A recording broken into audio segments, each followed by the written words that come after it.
Disney parks are known for having a lot of family-friendly attractions, but all of the parks also have more thrilling ones as well. Here is our ranking of all of the thrill rides at Walt Disney World.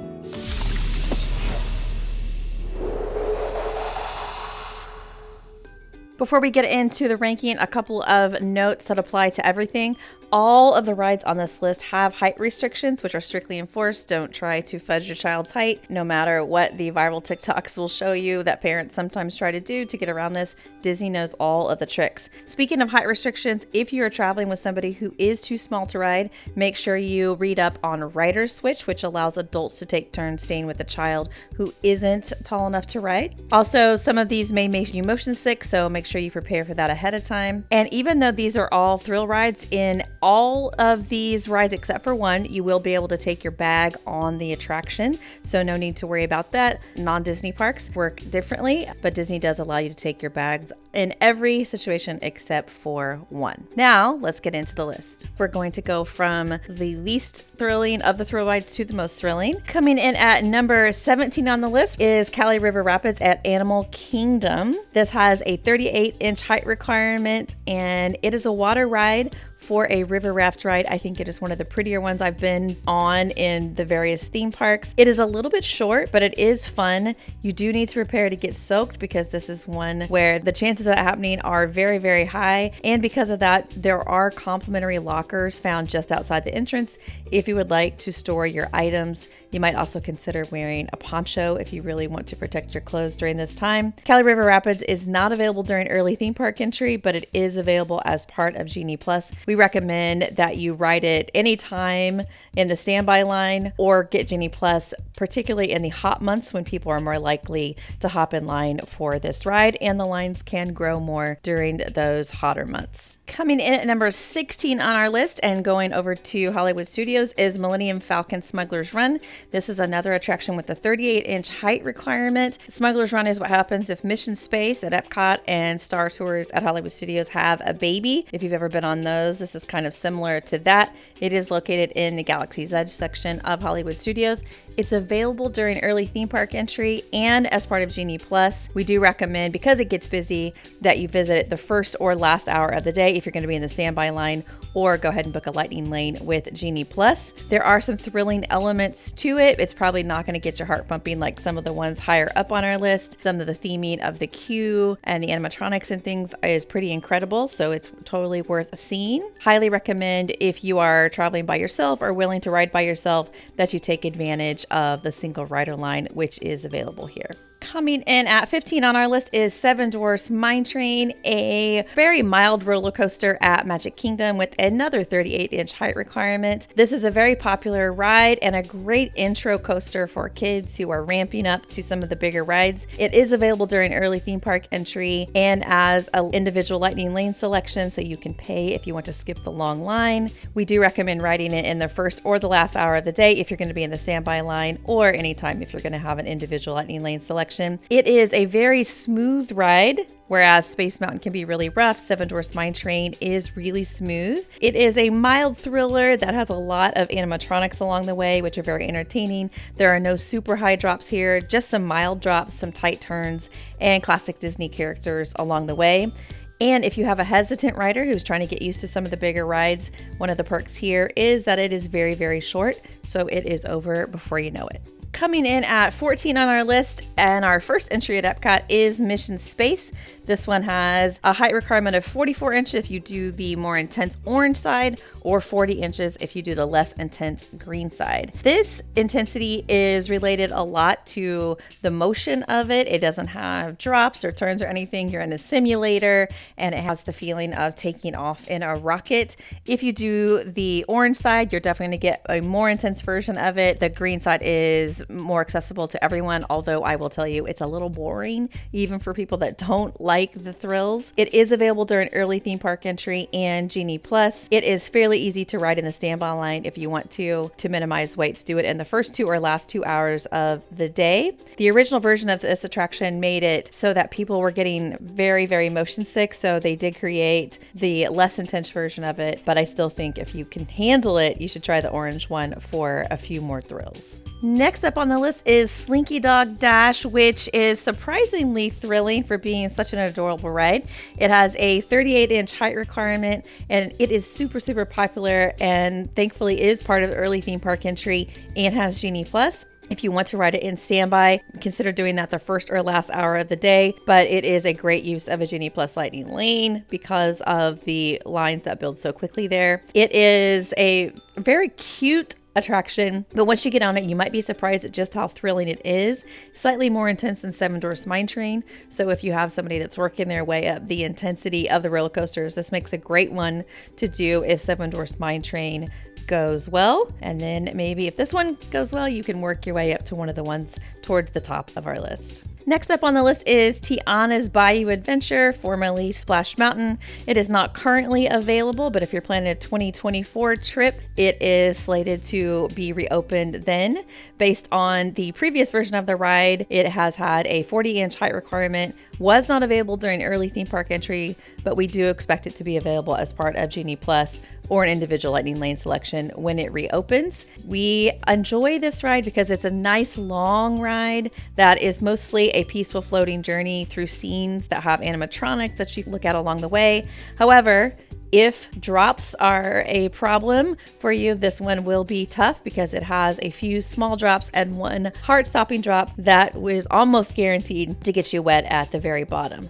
So keep a lookout for that and consider throwing on a poncho if you want to try to stay a little bit dry.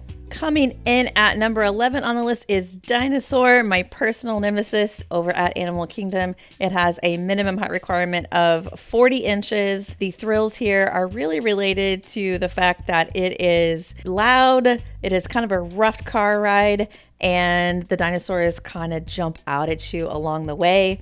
It is part of early theme park entry and Genie Plus. If you don't want to use either of those, the first 3 or last 3 hours of the day in the standby line are usually fine. It is not a ride that has lots of drops or tight twists or turns like a roller coaster would, because it is really the dark and the noise that is the fear factor here. If those things don't bother you or anyone in your party, it may not be such a big deal. But for some of us, it is one of the scariest in all of Disney World. Speaking of rough car rides, next up on our list is Test Track over at Epcot. This is like a convertible car that makes a lot of sudden stops and turns and accelerates very quickly up to 65 miles an hour on a banked curve outside. It has a minimum height requirement of 40 inches. It is available via early theme park entry, and it is a Genie Plus selection. It also is one of the few attractions that does offer a single rider line. So if you are willing to ride by yourself, this is a good way to reduce your wait times. There is a lot to love about this. You don't have to just be a car junkie to enjoy it. Just be aware that this is one of the attractions that does tend to go down a lot. So that can sometimes be an obstacle as you are touring.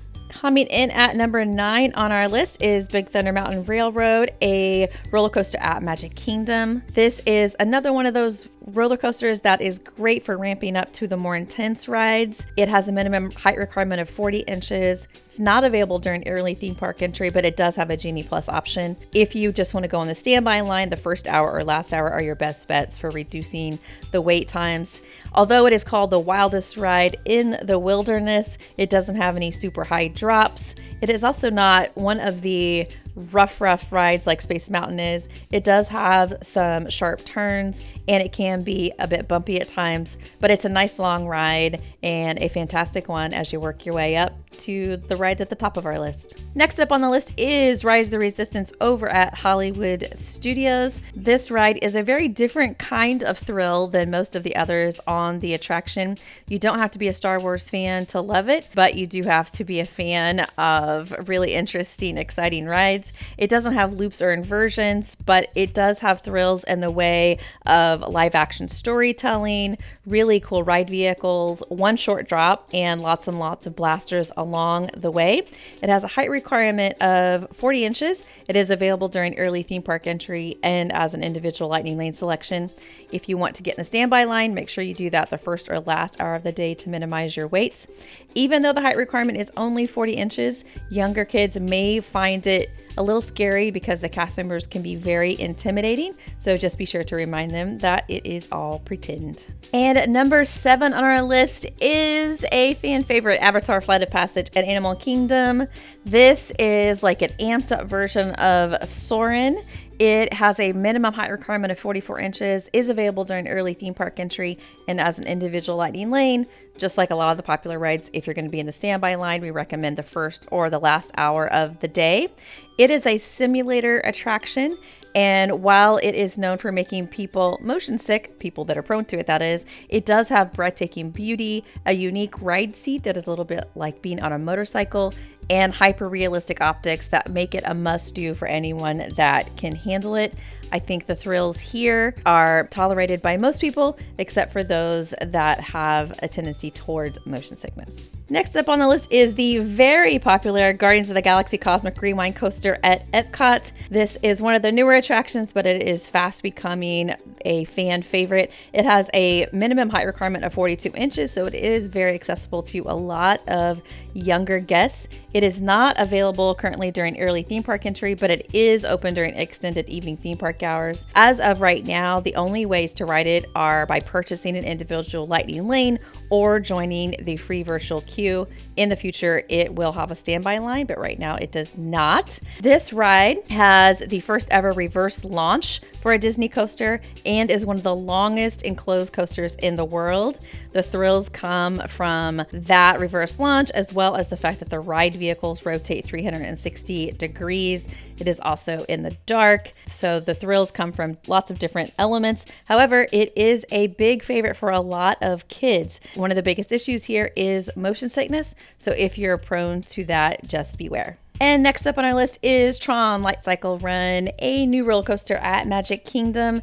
It is as fast and exciting as it looks. Although it doesn't have any inversions or spinning ride vehicle, it is intense thanks to the ride vehicles being very motorcycle-like and the fast speed of 60 miles per hour. It is one of the fastest coasters at any Disney theme park in the world. It has a 48-inch height requirement, so it won't be accessible to a lot of young kids, but for those that meet the height requirement, they may really enjoy it as long as they can handle the intensity of the launch. It is over very quickly, so that makes it easier to manage, especially for people that have motion sickness. It is available as an individual lightning lane and has a virtual queue. Coming in at number 4 on our list is Space Mountain, a classic coaster at Magic Kingdom. This one is on the list this high for a lot of different reasons. One is that it is in the dark. Another is that it has lots of twists and turns and drops. And the third reason is that it is really rough. This version is rough, at least. The other Disney theme parks have different versions that are not quite as rough. So this one hits on a lot of different points. It does not go upside down, however. So if people are afraid of going upside down, this will not be a problem here. It does have a 44-inch minimum height requirement. It is available during early theme park entry. And it has a lightning lane option. If you don't want to do a lightning lane, make sure you ride it in the first or last hour of the day in the standby line to avoid the longest waits. As a bonus, there is often special versions of this ride during the holiday parties. So if you want to see it in a totally different way, make sure you make time to ride it if you have a party ticket. Coming in at number 3 on our list is another classic Disney World attraction, the Twilight Zone Tower of Terror at Hollywood Studios. This is thrilling for the spooky vibes. It is based on the Twilight Zone after all, and probably more than that is the big drops. For those of us that have a hard time with drops, this one can really hit the stomach. It does have early theme park entry availability and lightning lane selection. If you don't want to do that, you can always do standby at the beginning or end of the day to minimize your waits. And as a fun fact, if you happen to see the standby wait says 13 minutes, that really means that there is no wait. Disney just likes to have a little fun with the wait times at this attraction. At number 2 on our list is Expedition Everest, a really classic big coaster that you'll find at Animal Kingdom. This one doesn't go upside down, but it does pretty much everything else. It has big drops and twists and turns, and it goes backwards. Part of it is in the dark. There's a little bit of something for everybody. At just a 44-inch minimum height requirement, a lot of 5 and 6-year-olds are able to ride based on height alone, but just know ahead of time that it is very intense, and many of them are overwhelmed and will exit the ride crying. line, so be sure you know what you're getting yourself into before you board. It is available during early theme park entry and as a lightning lane selection. It also has a single rider line, which we use a lot and is a great way to ride if you don't want to plan ahead or book a lightning lane, etc.